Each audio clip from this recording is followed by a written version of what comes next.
On today's episode of the Black Studies Podcast, we have the pleasure of speaking with Dr. Sharon Harley, professor in the African American Studies Department at the University of Maryland, College Park. She is currently finishing a biography of outspoken Black feminist intellectual and activist and founder of the National Training School for Women and Girls for Yale University Press's Black Lives series, tentatively titled Nannie Helen Burroughs, Standing Up for Justice. Dr. Harley co-edited and contributed notable essays to the pioneering anthology, The Afro-American Woman, Struggles and Images, 1978, with Rosalyn Terborg-Penn. Other pioneering texts followed it. She edited and contributed to 2 award-winning scholarly volumes, Sister Circle, Black Women and Work, and Women's Labor in the Global Economy, Speaking in Multiple Voices, resulting from 2 major Ford Foundation grants and a Rockefeller Bellagio grant. Dr. Harley served as principal investigator of a Mellon Foundation seminar, Rethinking Race, Ethnicity, and Identity in African Black Diaspora, and the Ford Foundation Seminar, Women of Color and Work Research Seminar from 2002 to 2006. She was also the co-editor and contributor with Terborg-Penn and Andrea Benton Rushing to Women in Africa and the African Diaspora. Among her highly cited articles are Working for Nothing But a Living, Black Women in the Underground Economy in Sister Circle, which became the subject of a 2021 documentary film, Odessa Reigns. Her research and interview for the documentary have been mentioned in the Washington Post and numerous social media platforms. Over 5,000 references to her scholarship appear in many interdisciplinary academic journals and books cited in academia.edu and ResearchGate. Her volume, The Timetables of African American History, was a New York Times Book of the Month and History Book of the Month selection. In 2018, Dr. Harley published 2 scholarly articles, African American Women and the Right to Vote in Women and Suffrage, and I Don't Pay Those Borders No Mind at All, Audley E. Grassroots, Global Traveler and Activist in Women and Migrations. Other selected publications include The Politics of Memory and Place, Reflections of an African American Female Scholar, Telling Her Histories, Black Women in the Ivory Tower, edited by Deborah Gray White, The Chronicle of a Death Foretold, Gloria Richardson, The Cambridge Movement, and the Radical Black Activist Tradition, and Sisters in the Struggle, African American Women in the Civil Rights, Black Power Movement, edited by Betty Collier Thomas and V.P. Franklin. Mary Church Terrell, Gentile Militant and Lead Black Leaders of the 19th Century, edited by Leon Litwack and August Meyer. Among her widely cited articles are For the Good of the Family and Race, Gender Work and Domestic Roles in the Black Community, 1880 to 1930, and Nannie Helen Burroughs, the Black Goddess of Liberty. Recently, she received a Hutchins Fellowship at the Du Bois Institute at the Hutchins Center for Research on African American and African Studies. She has held fellowships at the Woodrow Wilson International Center for Scholars and the W.E.B. Du Bois Institute at Harvard University's Hutchins Center and the National Humanities Center at the Research Triangle, North Carolina, and the Smithsonian.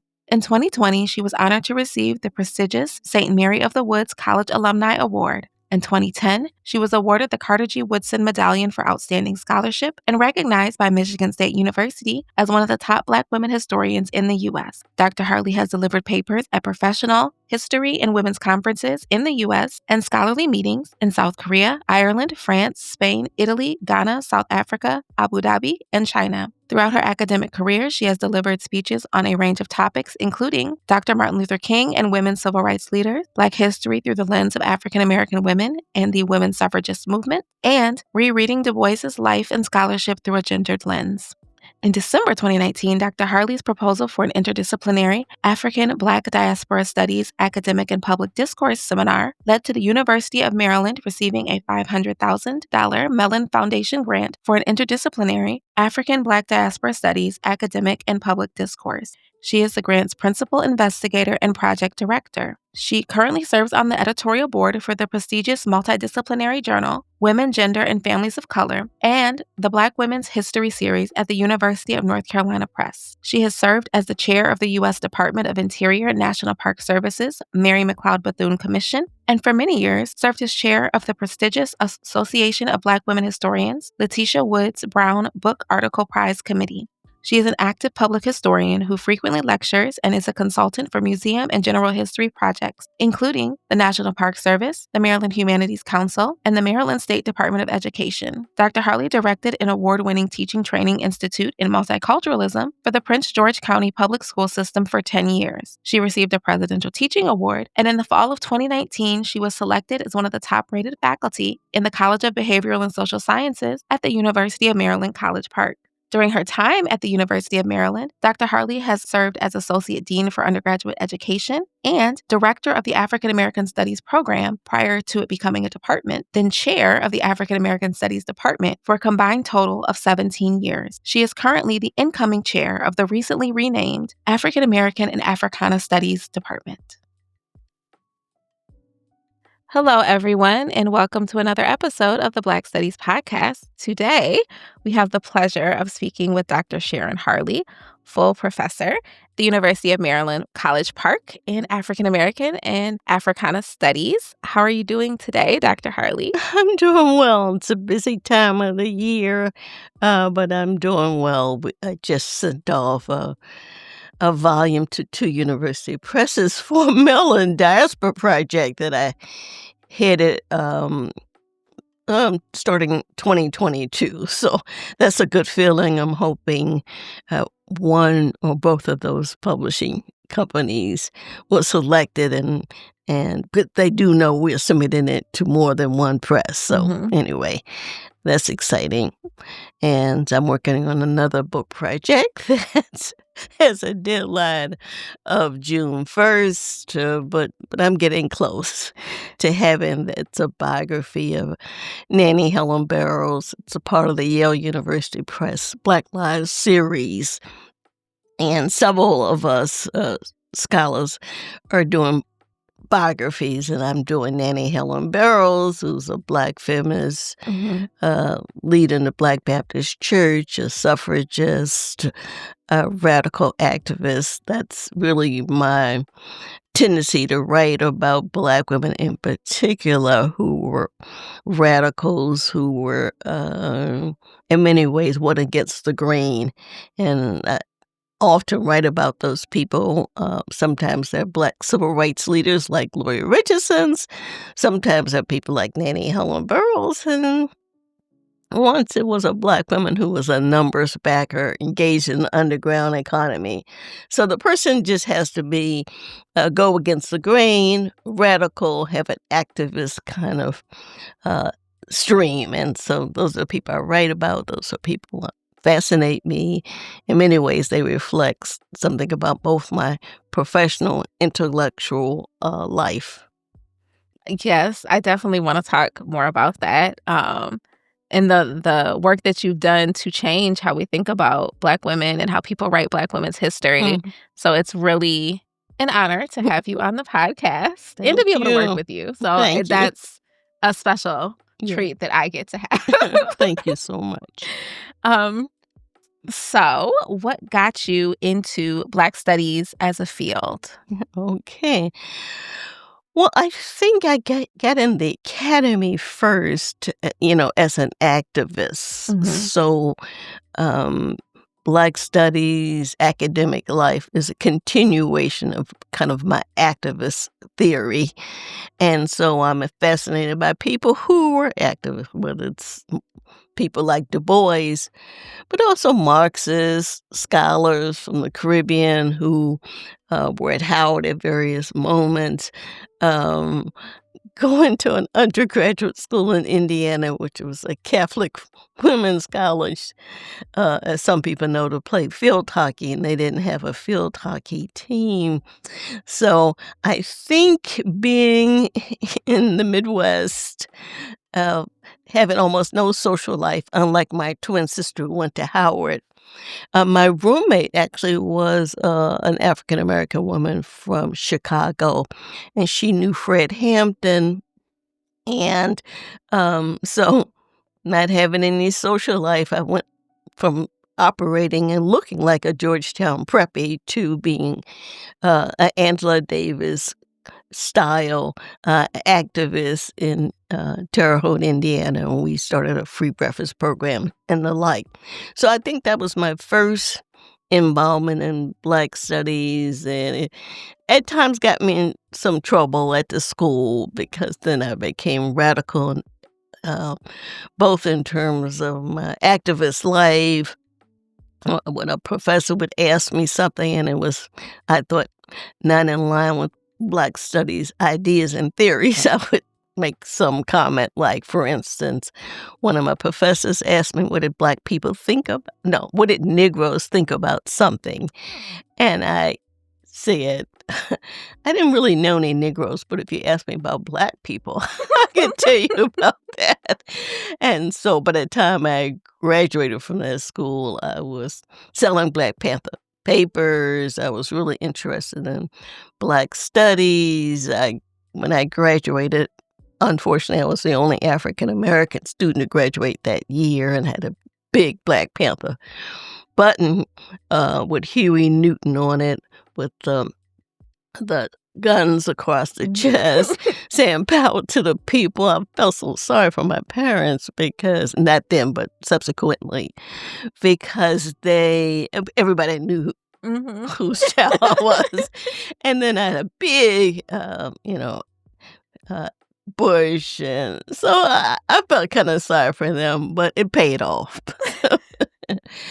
And so I became a social studies teacher. In fact, a number of the Black women historians, Evelyn Brooks Higginbotham, myself, Deborah Gray White, many of us were social studies teachers either right after graduating from undergraduate school or uh, prior to going and getting a PhD. So I became a social studies teacher in D.C. and taught at Dunbar High School. And I've written a lot about this very elite, very academically rigorous program, and I end up teaching there, and I write about a number of Black women who taught there, who attended Dunbar. So, and then ultimately I go to Howard, and my sister just is in love with Howard. She had an undergraduate degree from Howard. She was a very successful student there.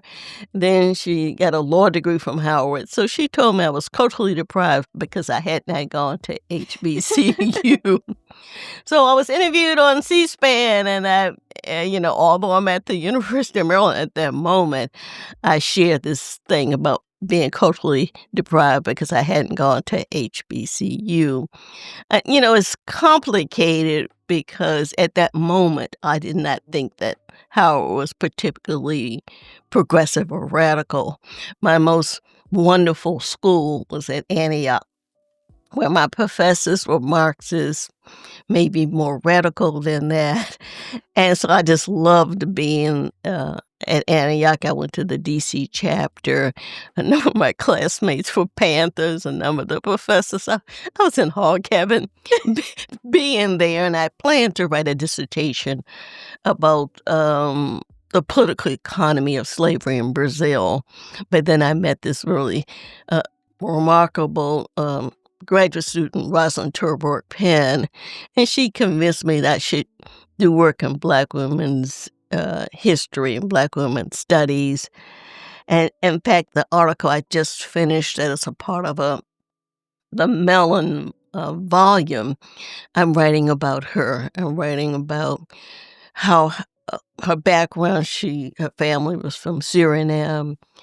I write about how she not only got me involved in helping to develop the field of Black women's history, but also about that diaspora. So that's really exciting. I hadn't planned to do it, but then, as they say, the rest is history. And so Rosalyn Terborg-Penn and I became known as pioneers in the field of Black women's history. We sent book proposal to maybe probably 20 or 30 publishing houses.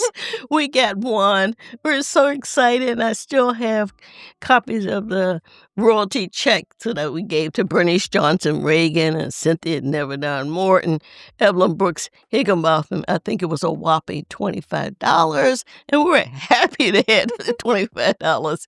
And we got our classmates who were graduate students, Evelyn Brooks Higginbotham.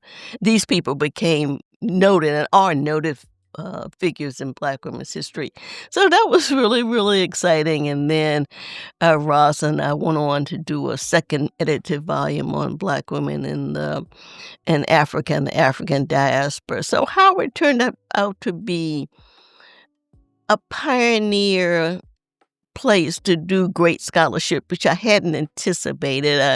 I mean, there were all these wonderful teachers there, but my idea was they weren't radical, but they were brilliant scholars. And then subsequently, as I teach their work, I realized not only how brilliant they were, but how they were pioneers. And there were people there who, in fact, one of the Black women faculty members who was just brilliant but could not get a job anywhere else except for at Howard. And because she was a woman, Maris Tate is her name, and there's a recent biography, a brilliant biography by Barbara Savage about Maris Tate. And so I just learned subsequently how phenomenal Howard and his faculty was. And I don't think that when Rosalyn Terborg-Penn and I did this edited volume, I think if we had gone to predominantly white school, I almost know that they would not allow us as graduate students to do a book, publish a book, get our classmates to contribute. I think either people didn't know what we were doing or that we're Black women graduate students, so nobody put any pressure on us. So it's only later that I realized how phenomenal that was for us to do that. Yeah, that's probably the dream of most graduate students at this point, to be able to accomplish that. Right. So there is a lot that I would like to ask more about with what you said. One, so being from the Midwest myself, how did you find moving from DC to the Midwest? I'm not quite sure what I was thinking. I think first I didn't want to go to the same school with my identical twin sister. I wanted to be separate from her. And so she was going to Howard. We all had, throughout our college, we all had scholarships. So then I played field hockey in D.C., so I knew about this school in Indiana that was also a Catholic women's school to play. And so I said, I'll go there and play field hockey, and I won't be in my sister's shadow, blah, blah, blah. And so that's how I ended up going to Indiana. Now, it was so unusual because obviously growing up in D.C. In a predominantly Black community, but I obviously interacted with whites, and my sister and I were really good students, so often we represented our school at interracial programs for aerospace engineering and the like, and often we were the only African-American high school students at these programs. But I will say whites in the Midwest, at least in Terre Haute, Indiana, were slightly different from whites in D.C. because even today, whites who live in D.C., not before this new gentrification component, they were often very smart, very intelligent, often middle class, upper middle class. So those were the whites that I was more familiar with. But be that as it may, I was able to manage, and I became the school's first student teacher, and they were a little concerned about my hair, and they asked, how I was going to wear my hair. And I said, the nun said to me, well, we like your hair. We're just wondering if you're going to wear it the same way when you student teach. And I said, yes, I'm glad you like it. And I'll be wearing my hair the same way. And in fact,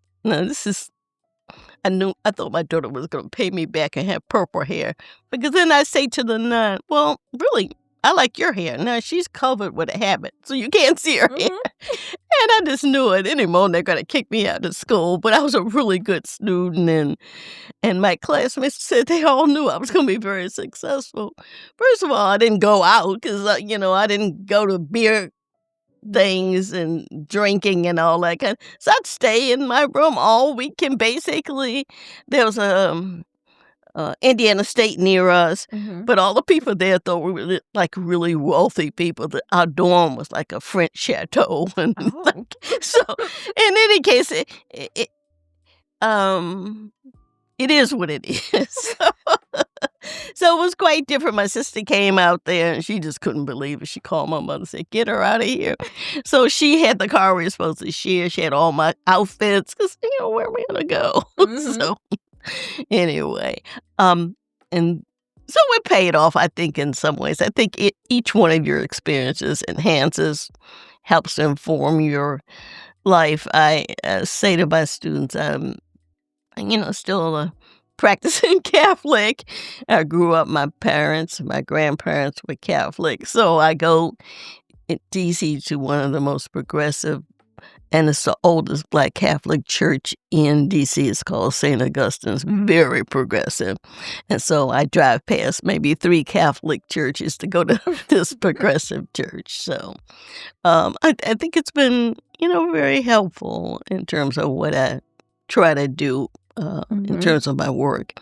And in particular, my involvement with students. I often think I probably could have written 2 more books, 3 more books if I didn't devote as much time to my students. But my thinking is, what's the purpose of being here if the students are not better than they were when they walked into your class? I mean, I Mhm. think that's my obligation. And I often said, I just said this yesterday to a student. I think Black studies is like having the HBCU experience at a often predominantly white university. Mhm. Black studies faculty care. They the expectation is you can do the work, and we're gonna push you to do the work, but we're also gonna help you. Mhm. And so that has sort of been my, guiding philosophy. And even though some students, I think, over the years have avoided me because the expectation was a little too high for what they had planned to do, and I have toned it down a little bit. So I mean, I think that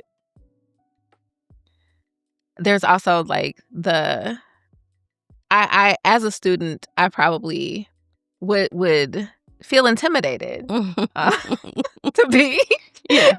to meet the expectation of, you, and given the work that you have done and Mhm. the impact that your work has had on Black studies. So, I understand that, but Yeah, I think that also I had the great fortune, and this was kind of exceptional in terms of Black Studies departments, to have had the benefit of getting a number of major foundation grants. Mhm. So early on, I had, probably close to $1 million in grants from the Ford Foundation.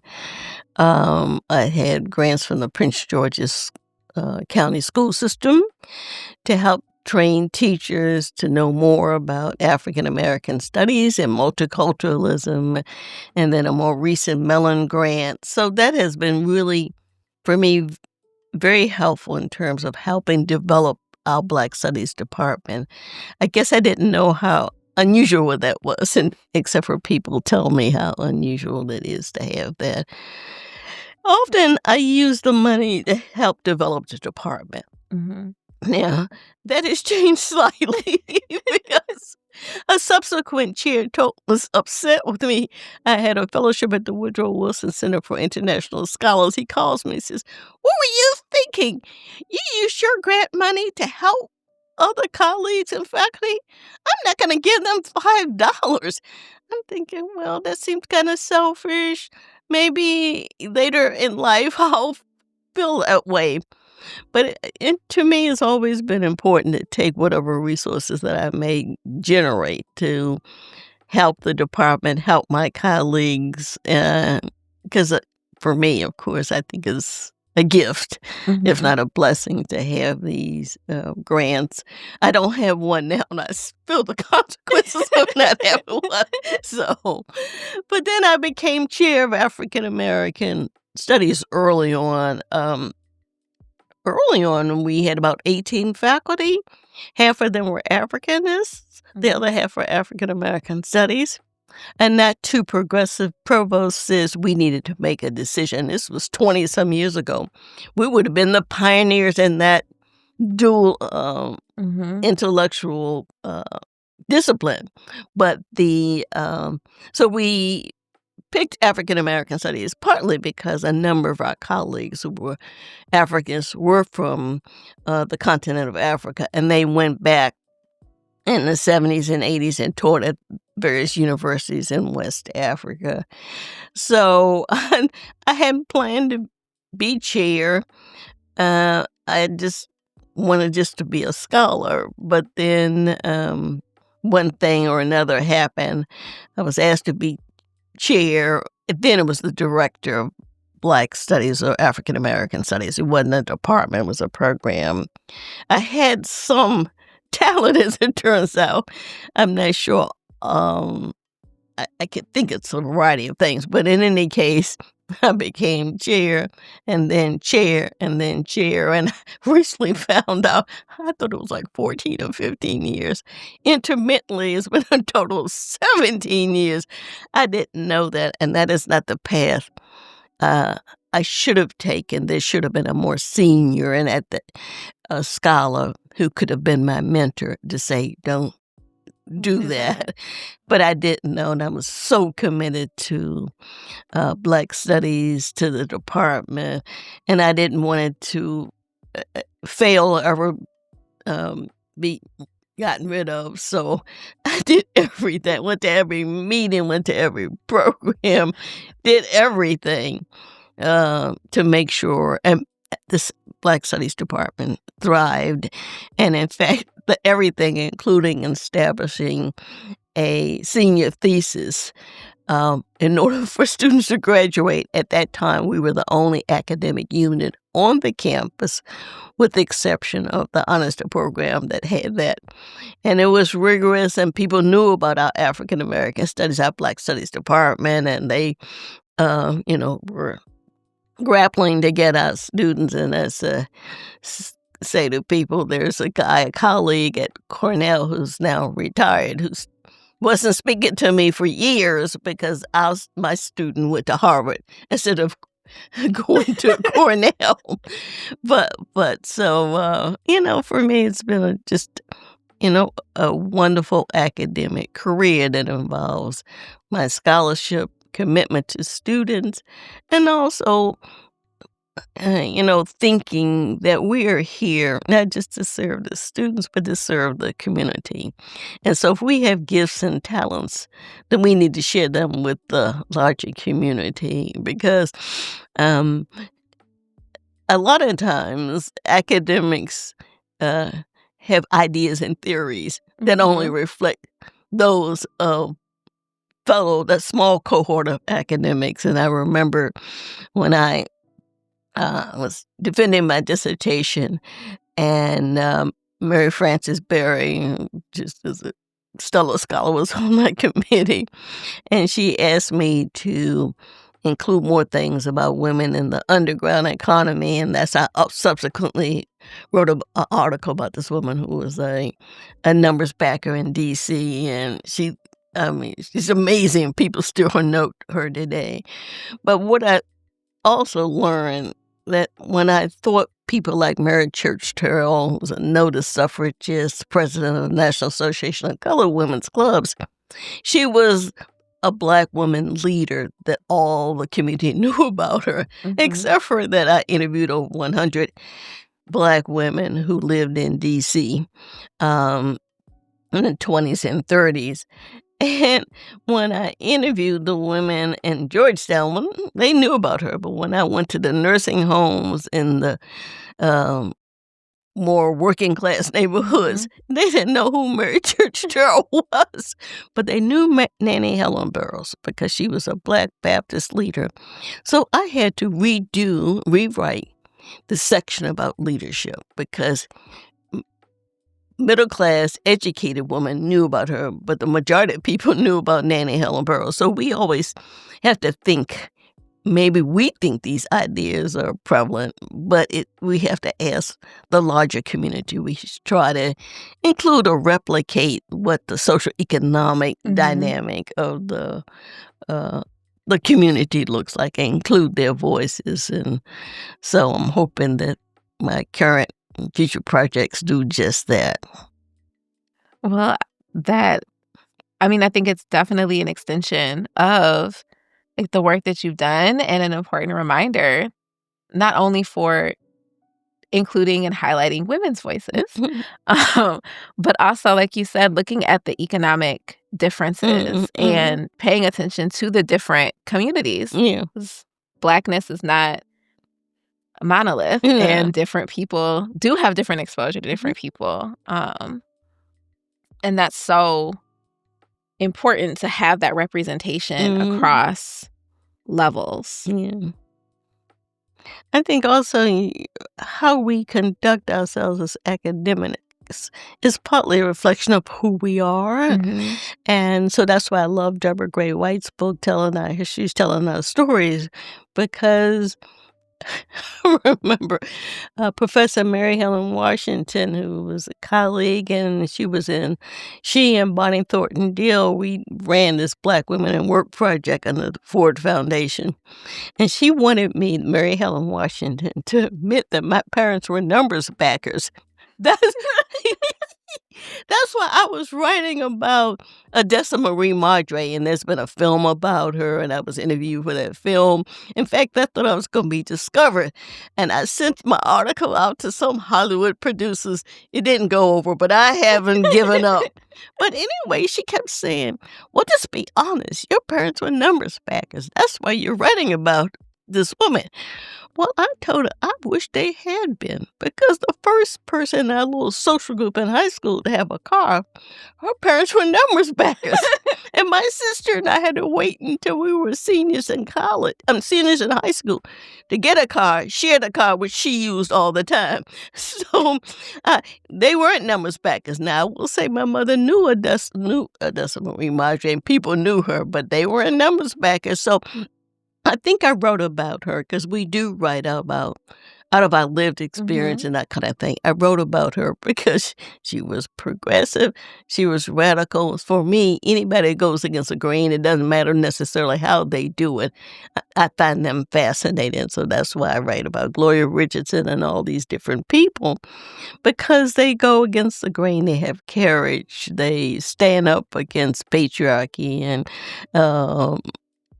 any kind of homophobia.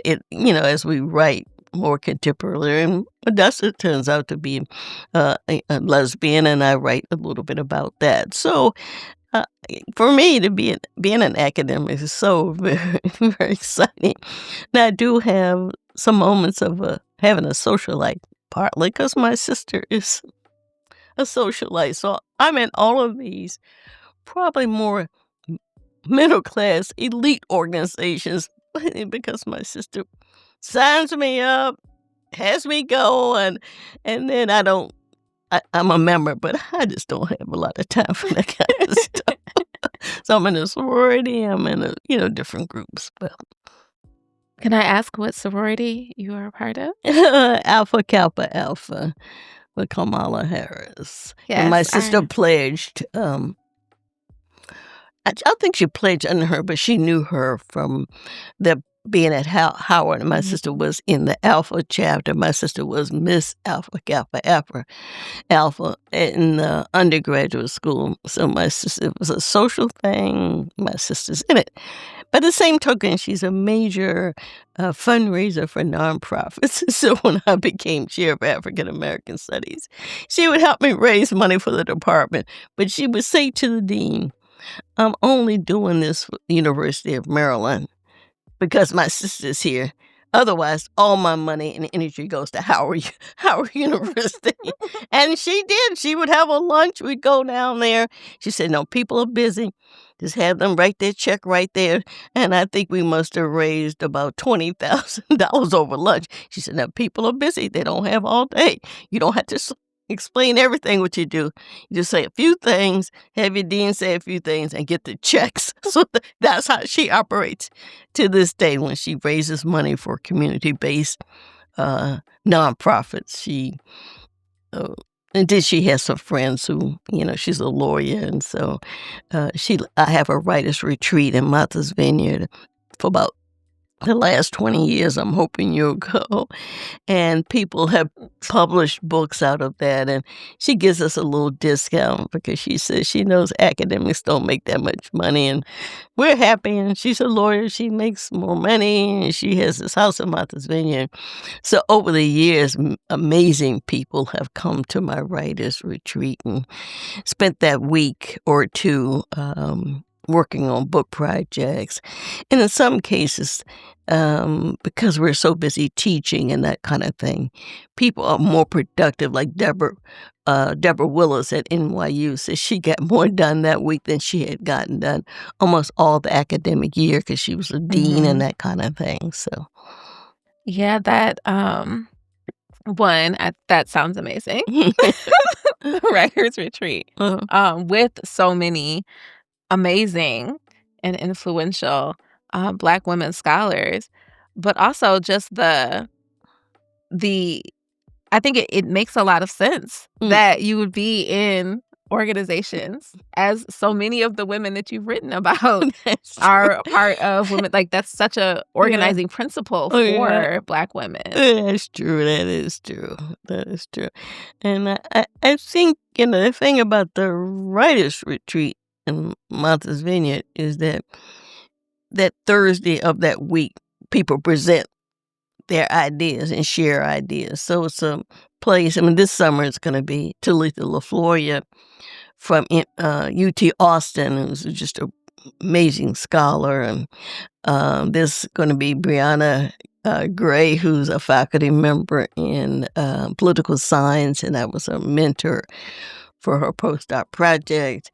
And so hopefully you'll come and other people come. But over the years, it just, Frances Roussan Wilson from USC and Joyce Ladner, who had been president of Howard and major scholar, Betty Collier Thomas. The only stipulation is that you have to be willing to work and not talk for the designated 8 hours. My sister said that doesn't work for her. She can't go without talking. I had to put a little sign up. My friend Frances Roussan Wilson from USC, she may be a little chatty, and I had to put the sign up, this is quiet time. And so there was one person, you don't have to be writing an academic book. One person was from BET. And she was writing about a film, and my sister convinced her, and she's very convincing, to buy a house in Martha's Vineyard.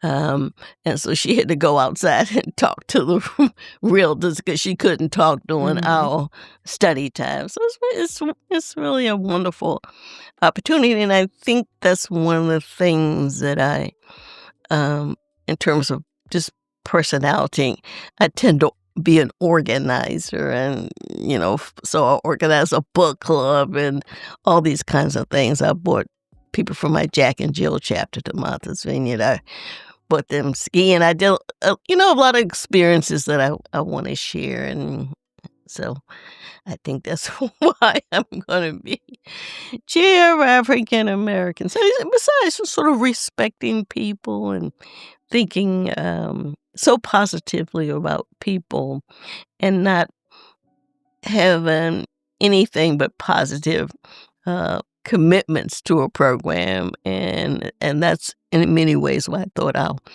Black Studies department has been successful, even when there have been some tensions around other departments.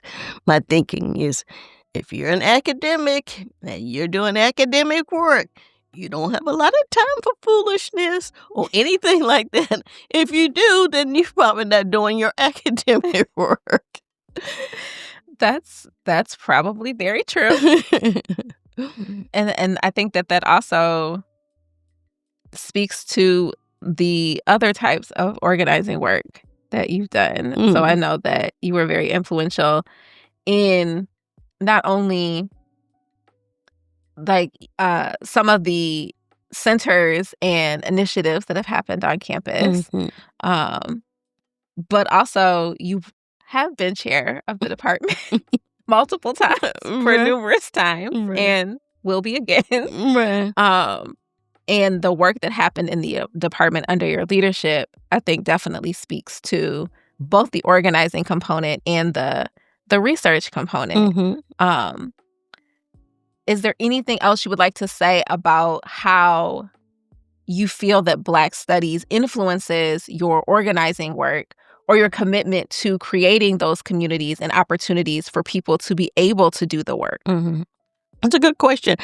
I think Black Studies, whether you're coming at it from an academic perspective or the community, it involves making a commitment and being disciplined and getting the work done. So whether it's a Decimary Madre, whether it's Queen Mother Moore, you have to come to these projects with both a vision and a commitment.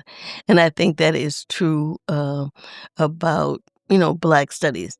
Now, I will say that there has been at times tensions around, Black Studies in the sense that early on it was often predominantly male.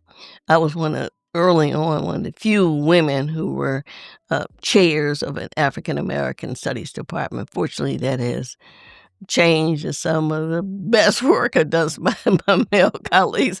And I know I wanted to do a book on Sojourner's Truth and Justice, and his name escapes me. He already did that book, and he did another book. So there are now our Black male scholars are doing amazing work. I'm glad that Black Studies, maybe 2 weeks ago, there was a meeting organized with Black Studies departments and ASWAD to try to include more diaspora studies in the scholarship, include more scholars who do diaspora work. And so I think that's a real benefit. I'm not sure, even to this day, that most Black Studies scholars, I'm not quite sure how to say this, but not all of them are active, for instance, in the Association for the Study of African American Life and History.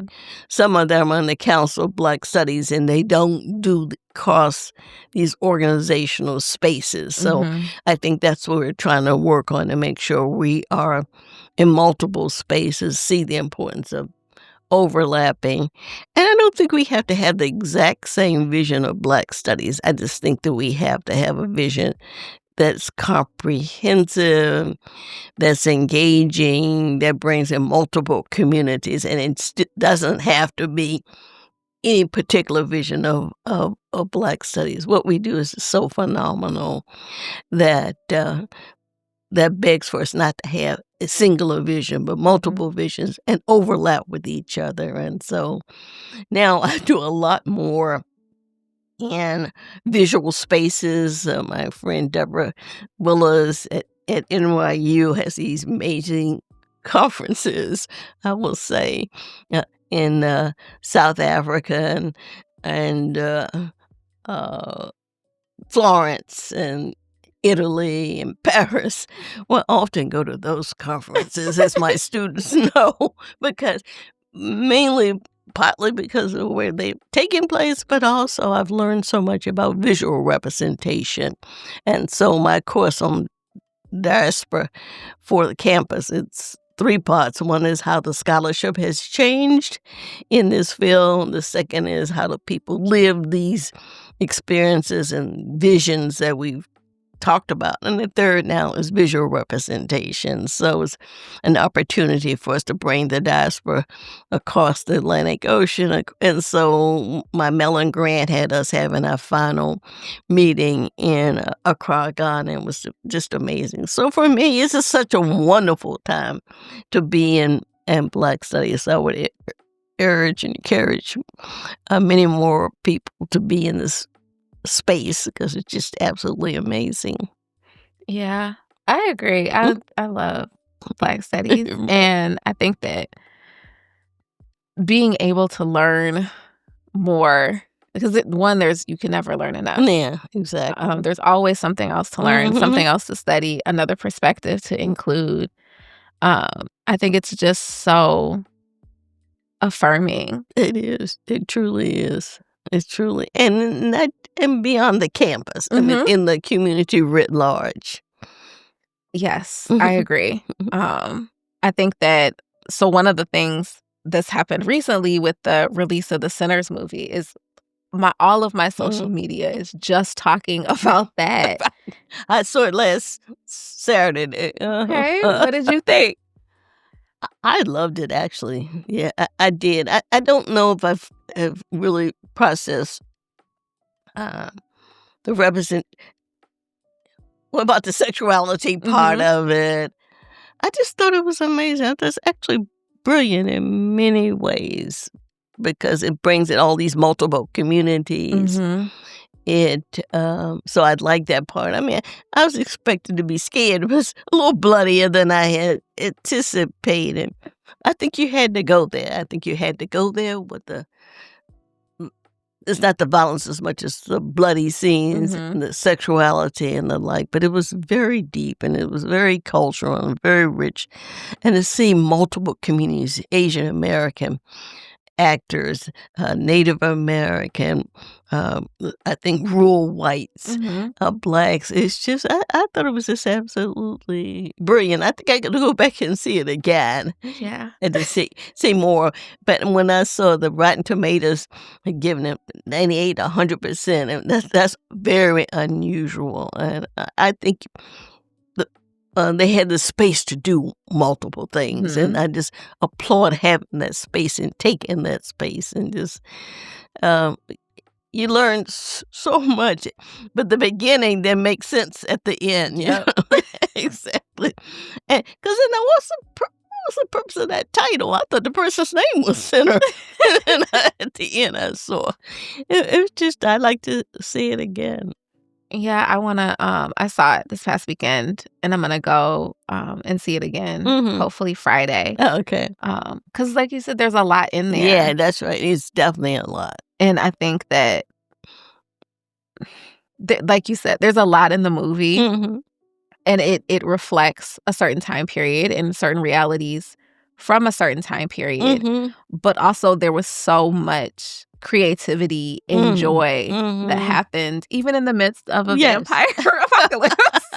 Exactly. And I think even though it was based on a certain historical period, that there are ramifications for how we live our lives and understand and accept cultural differences and that kind of thing. So I looked at both the historical component and what the contemporary implications are. So just a movie with that many diverse cultural, racial, ethnic groups and how they interact with each other. At first, it took me a little while, the ways in which they use, the N-word and all that kind of stuff, but it was across the board. Yeah. And I think that also made it quite realistic in many ways. So. Yeah, I'm curious to. There's already been a call for papers. They're going to do an edited volume on. Oh yeah. Yes, it is already out. We probably should teach a course.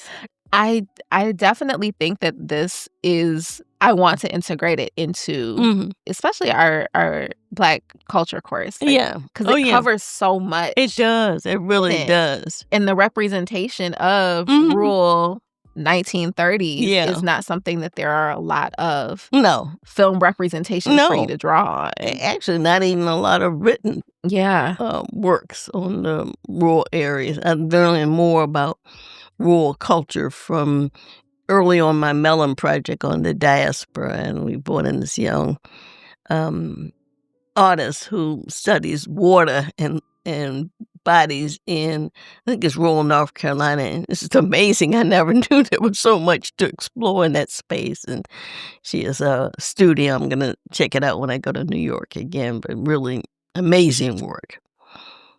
That is reflective of the field, right? Like that's also there in these representations in the ways that they look, and it's we've talked to a lot of people who've talked about the expansiveness Oh, yeah. of Black studies Yeah.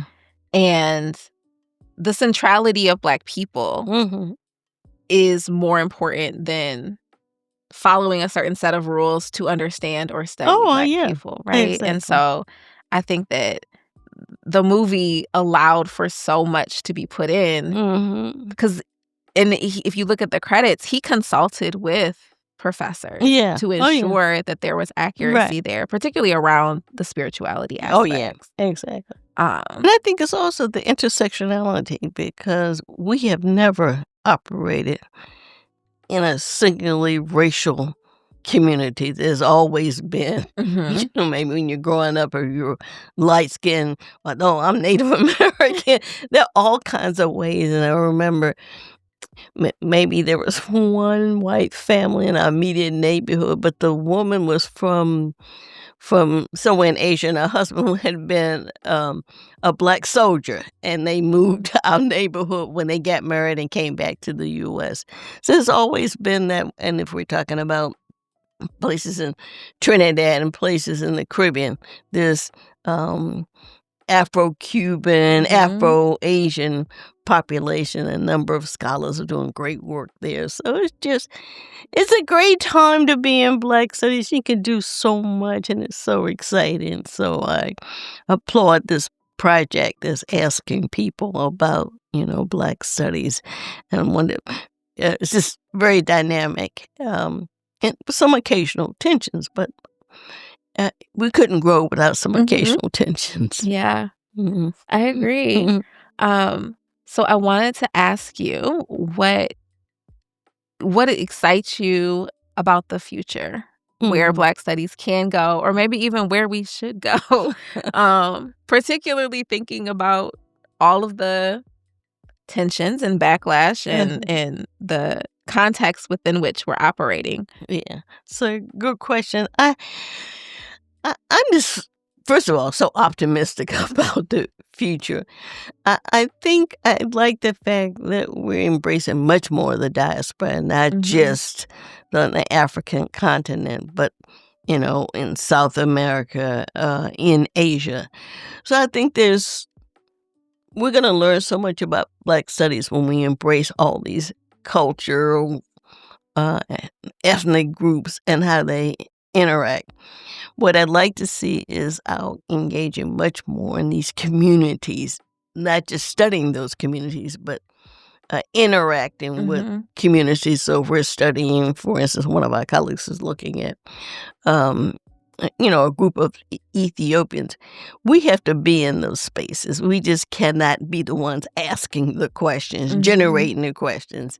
We have to get those questions from the people that we're studying. And so I'm looking forward to have more community engagement, more community involvement in the campus community because we do the Saturday Freedom School, and when we did it, we realized that parents who live in walking distance from campus had never been to the campus, had never been invited to come to the campus and the like. And so that was one way when I had my teacher training institute with Prince George's County, a lot of those teachers had not, obviously they're college graduates, but they'd never been asked to come necessarily to College Park. And the same rigor which I impose on my students, I imposed on the teachers, and they were not happy necessarily. One person reported us to the principal and said she got a C on her paper and she had never gotten a C. Well, we showed the principal the paper and he said, "Oh yeah, you deserved a C, and that was a gift." So we treated the teachers as if they were we had the same expectations mhm. of them. We didn't say just because you're teaching and you got your degree 15 years ago, we had the same high expectations uh, of them as we have. Because I think for me, it's a sign of respect Mhm, to expect people to present in a rigorous manner with support and with guidance. And so I think, clearly, I think we're doing more and doing better about queer studies and trans, and so any setback we have is not coming necessarily from Black studies, it's coming from a bigger space. But I think we're in that, we recognize that importance. I think that's why actually University of Maryland at College Park is one of the most progressive places to be in Black studies or gender studies or sexuality studies. And it's not just because we do this kind of academic work, but there's a community that is very embracing. And that's how, for instance, Bonnie Thornton Deal, Mary Helen Washington, Carla Peterson, all of us came together and supported each other, because that was just, I guess that's where we were coming from in terms of what we had to do. And then I had a potluck at my house on a Wednesday night, and they came over. We introduced ourselves, because even though it's a big campus, you don't see people. We discovered that 18 of the 21 Black women and 1 or 2 white women who do work in Black women's history, 18 of them did work on women's work writ large. We were shocked.